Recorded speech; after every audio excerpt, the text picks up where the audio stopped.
Next endo membrane system का part है Golgi bodies बात करेंगे। तो इसको डिस्कवर करने वाले थे कैमिलियो गोल्जी। कैमिलियो गोल्जी ने बताया कि ये एक डेंसली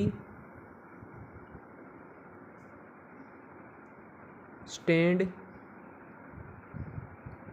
रेटिकुलर स्ट्रक्चर है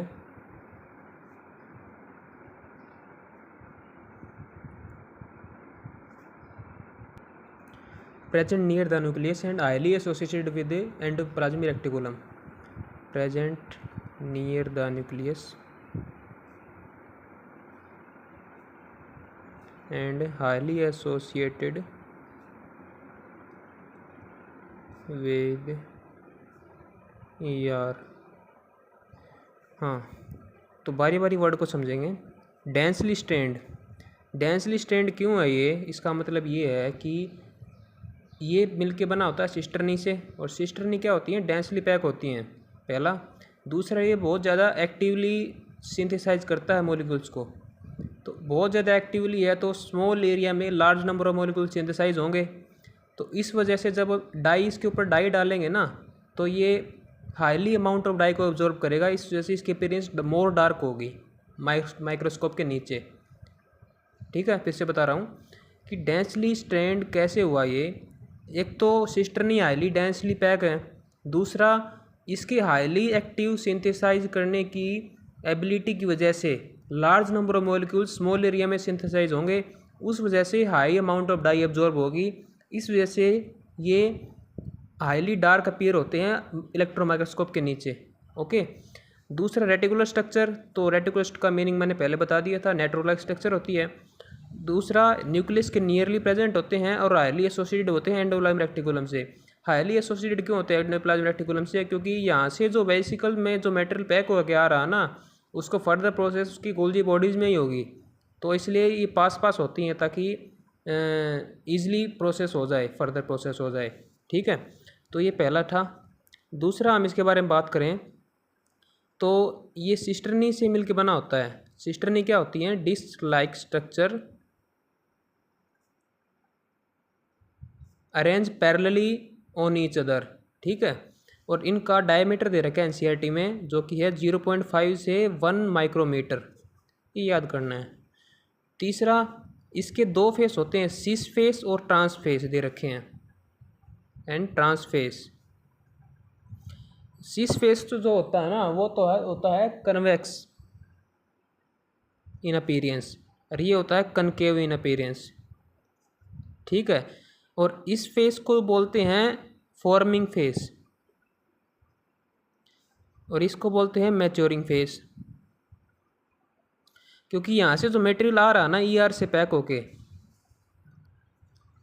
ये फॉर्मिंग फेस क्यों बोलते हैं इसको? क्योंकि ईआर से जो मटेरियल पैक होके आ रहा है वो यहाँ से स्टार्ट होएगा फर्दर प्रोसेस के लिए, क्योंकि उसके ऊपर उसका मॉडिफिकेशन करना है और फर्दर प्रोसेस भी करनी है, तो वो यहाँ से स्टार्ट होएंगी और फाइनली मैच्योर होके वो पार्ट जो मटेरियल है वो फाइनली मैच्योर होके यहाँ से निकल जाएगा, मैच्योरिंग फेस। ठीक है, तो इसलिए इनको फॉर्मिंग फेस और मैच्योरिंग फेस बोल दिया हमने। अब इसके फंक्शन की बात करेंगे तो ईआर से हमने वेसिकल के अंदर मेटल को पैक करके ले आए गोल्जी बॉडीज के पास फॉर फर्दर प्रोसेस। और वो फर्दर प्रोसेस क्या क्या हैं? तो पहला, गोल्जी बॉडी क्या करेगा? आप सोच रहे होंगे कि भाई प्रोटीन तो पैक कर दिया वेसिकल्स में, तो उसको भेज दो जहाँ पर उसको भेजना था। तो उसको भेजना तो बाहर ही था, एक्स्ट्रा सेलुलर, क्योंकि इंट्रा सेलुलर में तो साइटोप्लाज्म के अंदर बन रहा प्रोटीन फ्री राइबोसोम्स से। हमने आर का यूज इसलिए किया कि भाई प्रोटीन बना के एक्स्ट्रा सेलुलर के यानी कि सेल के बाहर भेज सकें, या फिर इंटीग्रल प्रोटीन बना देंगे और सेल मेम्ब्रेन के अंदर डाल सकें। इसीलिए तो किया हमने वो काम। तो हमने भाई प्रोटीन बना दिया। वेसिकल क्यों चढ़ाई? वेसिकल इसलिए चढ़ाई कि भाई जब भी उस साइटोप्लाज्म से पास आउट हो तो डैमेज ना हो प्रोटीन, इसलिए वेसिकल चढ़ाई उसके ऊपर। तो गोल्जी बॉडी का क्या काम रह गया? सारा काम तो हमने पहले कर लिया, लेकिन गोल्जी बॉडी का काम अभी बाकी है। क्या काम बाकी है? पहला तो भाई ये सॉर्टिंग और टारगेटिंग का काम करता है। प्रोटीन बना तो दिया, लेकिन उसको जाना कहाँ पे है इसको पता ही नहीं। तो उसके ऊपर टैग्स और जो रिसेप्टर्स है ना, ये लगाता है गोल्जी बॉडीज, ताकि उसको भाई पता चल सके कि सबसे पहले सॉर्टिंग की बात करें, सॉर्टिंग का मतलब होता है छटाई। तो कई तरह के प्रोटीन बन के आएंगे गोल्जी ईआर से। तो ER से कई तरह के प्रोटीन बन जाएंगे, तो उसको सॉर्टिंग करना है कि छांट लिए कि भाई ये वाले प्रोटीन जो हैं ये वहाँ भेजने हैं, और जो प्रोटीन दूसरी डायरेक्शन में भेजने हैं उनको अलग से छांट लिया।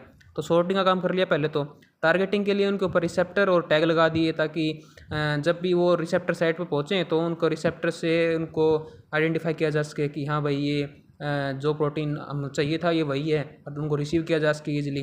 ठीक है, तो पहला फंक्शन तो ये हो गया। दूसरा फंक्शन इसका ये है कि मॉडिफिकेशन का काम करता है। मॉडिफिकेशन यानी कि ग्लाइकोसिलेशन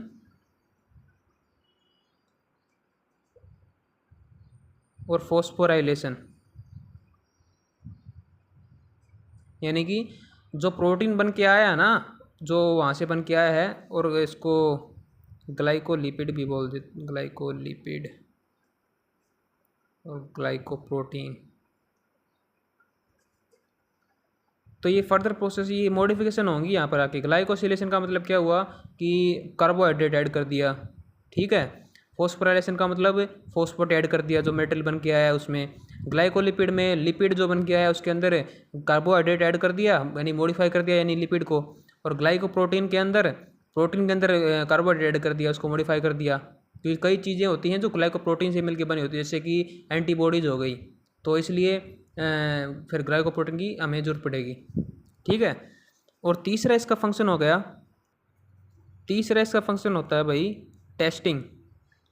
टेस्टिंग यानी कि जो मेटेरियल बन के आया है ER से, उसको टेस्ट तो कर लेंगे प्रोटीन स्ट्रक्चर ठीक है या नहीं है, कहीं पर उसमें डिफेक्ट तो नहीं है। ठीक है, तो इसको बोलते हैं चेकिंग, या फिर टेस्टिंग, टेस्ट चेकिंग बोल सकते हैं, मोर कैलकुलेट वर्ड तो चेकिंग रहेगा। ओके, तो ये हमने बात कर ली गोल्जी बॉडीज़ की। तो नेक्स्ट एंडोमेम्ब्रेन सिस्टम बचते हैं लाइसोसोम्स और वैक्यूल्स, उन दोनों को एक ही वीडियो में निपटा देंगे। Okay, thank you.